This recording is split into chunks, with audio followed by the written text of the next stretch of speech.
Welcome to LSC. It's sports time. I'm your host, Bob Hintz. Today I have with me Byron Tillery, who was a former football player over at Kecoughtan High School. Welcome. Thank you. Glad to have you in here. Thank you for having me. You and I go back. We got a connection. I go back to your daddy, but we'll talk about that in just a minute. But you grew up in Hampton in the Rip Rap Road area. Yep. Talk a little bit about growing up there. Growing up there was a neighborhood where it wasn't a comfortable place to be out late at night and running the streets because you didn't want to be caught up in the wrong things. Right. So I tried to stay in sports, play sports every chance I got, and and that's it. Just stay in sports and stay busy with school or sports and stay away from the other stuff. Yeah, and just hanging around the right friends and being around the good people. So. Well, and that's what a lot of coaches say. You make the decision, not only where you go academically or athletically, but who you hang around with, because that's got the influence factor there. Now, your dad started the team over Y.H. Thomas, which you played on. Talk a little bit about your dad. Well, it was my dad that started Y.H. Thomas, the organization Y.H. Thomas.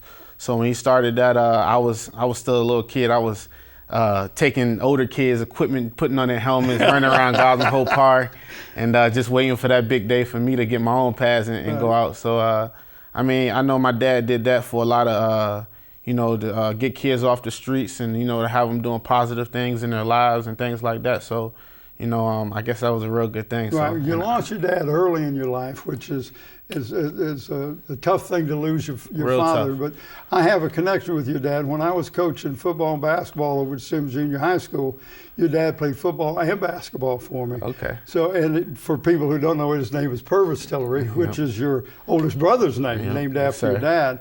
But Purvis had a big influence on a lot of kids coming through that Y.H. Thomas program, didn't he? Yes, sir. He also had a good connection with Coach Newsom that, they used to always talk, and Coach Newsom used to come to Gotham Hope Park and watch the games and stuff like that. My dad was always good friends with him, so if you play for Y.H. Thomas, you more than likely went to Kecoughtan to play underneath Coach Newsom. So, but see, growing up there in Rip Rap Road area, some of the guys when you were growing up went to Hampton, some went to Kecoughtan, and eventually they all went to Kecoughtan. When my brother was first going into high school, it was like a split. Like one side was Rip Rap. One side was Kecoughtan, one side was Hampton. So, but by the time I was in high school, it was strictly Kecoughtan. Everything was Kecoughtan. So, and for people that don't know, when they watch old games, they see a number 5 on the linebacker out there. It's either going to be Purvis, your brother, or you, because you both played for 4 years each. Yep. Are you 4 years younger? Yes. Okay, yes. So you never get a chance to play with him then? Nah, I didn't. I played in the 8th grade, and he was a senior then. And I always wanted to try him since I was little. Never got to play him. First time he hit me, and I kind of got the best of him the first time. Then the second time he got the better of him. Showed the big brother. Easy on the little brother. Showed the big brother came out of him then. So, but did you always play defense? Because you were linebacker. You and your brother both great linebackers over Kecoughtan. I also played running back. Back in my rec league days, I never got to play with a lot of my friends, believe it or not, because I was so big. I was overweight for a lot of different leagues. Because and stuff. they had the weight limits. Weight limits. So I was always playing juniors when the rest of my friends was playing intermediate. So, but it was good. It was good. I had a good time there. Okay. Then you went to middle school, and away at middle school at Sims. In the 8th grade, you go over and you play on the JV team. And who was your coach over there? Al Merrill, Coach Merrill. Yeah, he's been around a long time. I think he's still over there. Good man, real good man. So, but see, now you're starting to get, because with your dad, you probably got a lot of the fundamentals, and then they just reinforce them when you get into the JV program. And who are some of your teammates on the JV program? Tyree Barnes, J.R. Banks, Calvin Irvin, Lachey McMillan, Rico Cuffey. You got a good memory. There was a lot of guys. I can keep going for days. Well, then after you, how did you guys do on the JV? How was your season? JV, we finished about 6-4. It was over 500. We always had an over 500 record there. Okay. Which back then, Kecoughtan was never doing real good due to all the coaching changes. Right. And things they had a lot like of changes in the coaches in there. Then you go to varsity and you become a starter right away, just like your brother. Right away. As a ninth grader. We just take number 5, putting on this other Tillery. Yep. They think we still got the same guy out here. Yep. They're gonna be y'all about the questions. same size. Yes, sir. He's a little bit taller. He's about maybe 2 inches taller than me. So, yeah, we're about the same. But you've got put on a lot of weight. Oh yeah. I'm way thicker up here. I'm a lot bigger than him now. So, but now when you're at Kecoughtan, you're playing for 2 different coaches. Your first sir. 2 years you played for Roscoe Cole, and the second 2 you played for Tommy Austin. Yep. So now you not only go to the high school, okay, I got a new system I got to learn. Offense and defense, and then you get a new coach. I'm assuming it changed some because of the philosophy of the coaches. Yeah, what was your adjustments? What did you have to do? Well, coming in underneath Coach Roscoe Coles, it was different because I was young. You know, all my friends were playing JV, and they bumped me up to varsity right away. So, and that experience thing came in where, you know, I was kind of nervous here and there some plays, and I wasn't as focused as I could have been because I was so young. Right. But the Roscoe area, Coach Cole's area, was just a learning experience for me in my 9th and 10th grade year when I played underneath him. So. Right. And then when Tommy got there, and you say you still in contact with Coach Austin, which is awesome. Yep. That's great. Yep. Talk a little bit about playing for Tommy. Well, Coach Austin, he was a good guy. Good guy. When I first got there, I was playing the hard road, like, man, I don't want to play for this guy. You know, and once he got there, and we ended up sitting down talking, and he ended up growing on me and being a good man to me, and you know, just teaching me how to win. And the first thing he got there was when me and Gerard and all of us guys sat down in the office with him. He said, "Just give me 2 years, and I'll take you guys to a playoffs." So we sat there a minute. Was like, Phoebus is always in the playoffs. So first year we had an alright season. The second year we ended up going. I think it was 8-2, and we ended up playing Phoebus. We lost to them the first game, 13-6. I'll never forget it because I hate Phoebus so much. It was 13-6 the first game, and then in the playoffs we lost to them 10-7, which was a heartbreak because whoever won that game was going to be the state champion. So coming out of Peninsula District. Talk a little bit about playing with Gerard, because for people to understand, now this guy goes through Kecoughtan High School, goes down, plays 3 years at Tennessee, leaves early, is drafted by the Patriots, and now is the defensive play caller for the Patriots in the NFL. So did you know back then that he was going to be that good, or you just said, I was as good as he was back then? We always said that one of us was going to make it to NFL, or we always talked about it, because that's everyone's dream. Sure. Every kid's dream. So, but he was always athletic, always the athletic machine. So, playing with him was good. You know, he made plays from one side of the field to the other side of the field, and he was always athletic. But to this day, I see him play now and see him playing with him in high school, and I say, man, he's still an athlete. Still a good athlete. That passion, still got that passion. Every play, he's got his heart into the game. So, you know, and I try to, you know, follow in his footsteps. Try to emulate what he's doing, aren't you? And following his footsteps now, just, you know, he's a great player in the NFL right now, and you know, that's a great footsteps to follow in.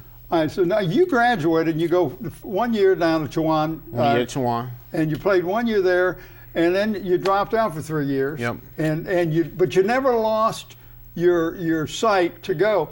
Never. But this is what just amazes me, and it pleases me to know that the guys from the 757 area help each other. You were short on money. Yep. And who helped you out? Gerard.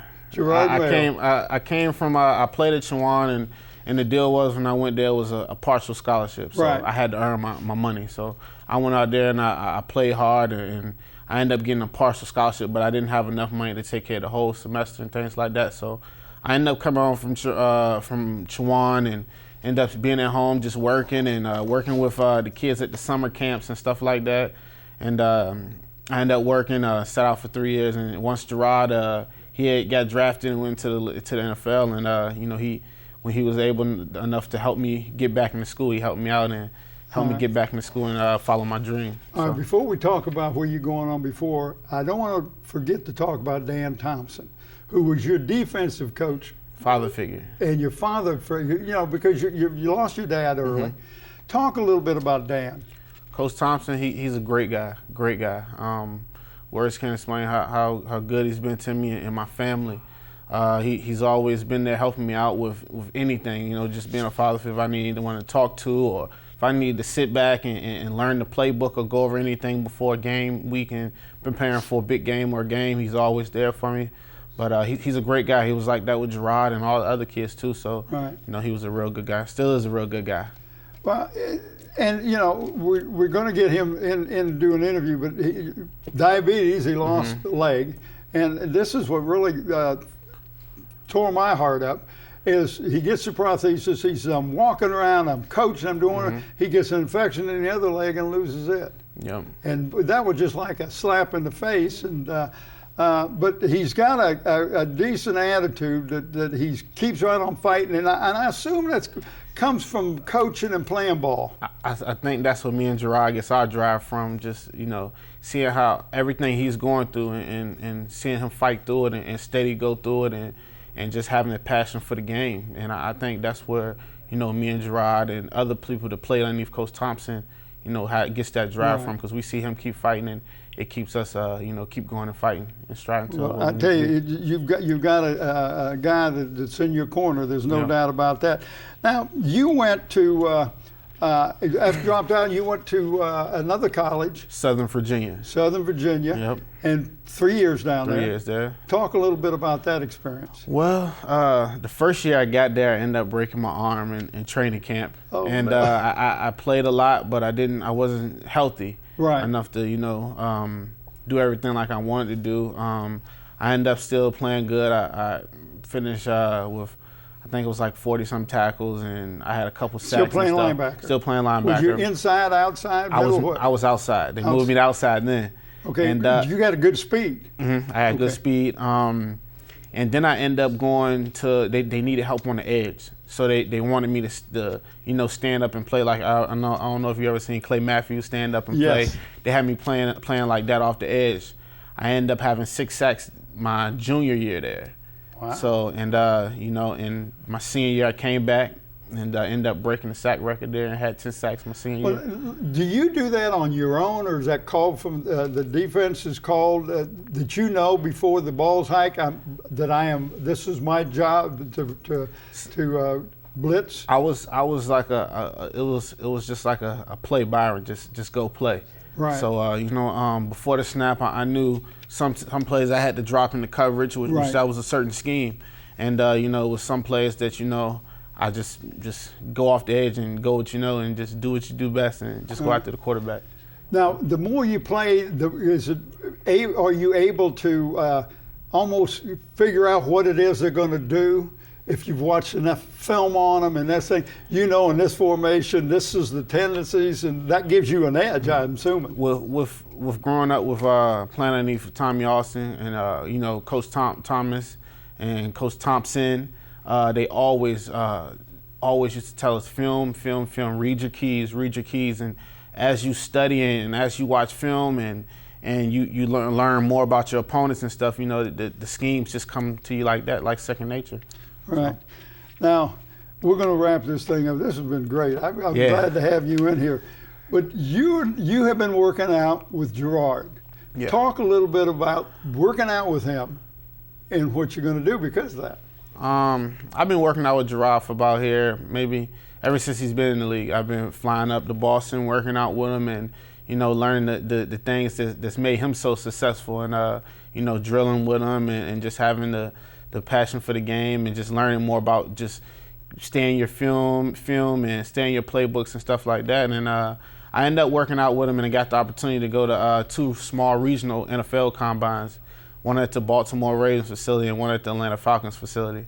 So that in itself was a great experience. Yes, and then you're going down here. Everybody wants to get on a team. Everyone's dream is to go to a combine or just to play for a professional team. And I ended up being looked at by the United States Eagles, and as a club that goes over to Italy and plays, and get decent exposure and earn decent money out there too. So professional football, that's every kid's dream. And so you're going to Italy? Yes. All right. First time in July, so I'm looking forward to it. I'm hyped. You're gonna learn to start talking with your hands. Yeah, I'm hyped. Translator beside me. I'm ready. All right. Last question. Talk about what it was like for you to overcome the adversity, because here you went to college and couldn't finish it up, but you never lost your dream. If you were going to talk to some youngsters that are getting ready to graduate from high school, what would be your message to them? My message is just never give up, you know, and keep praying, keep God first. That's first and foremost. Keep God first, and keep praying about it, and whatever you pray about it, it'll come true. And that's what I did. I kept praying about it, and you know, kept a good relationship with God and with my mom, and good friends around me and good people around me, and you know, it helped me out a lot and got me successful. And I got a college degree now, and you know, and it's good. It feels good. Everything's on up now. Yep, everything goes up from here. Everything. So there you go. It's Appreciate real good. you coming in. Thank you. Thank you. Thank you for tuning in to LSC and Sports Time. I want to thank my special guest Brian Tillery. I'm your host Bob Hintz. Till next time.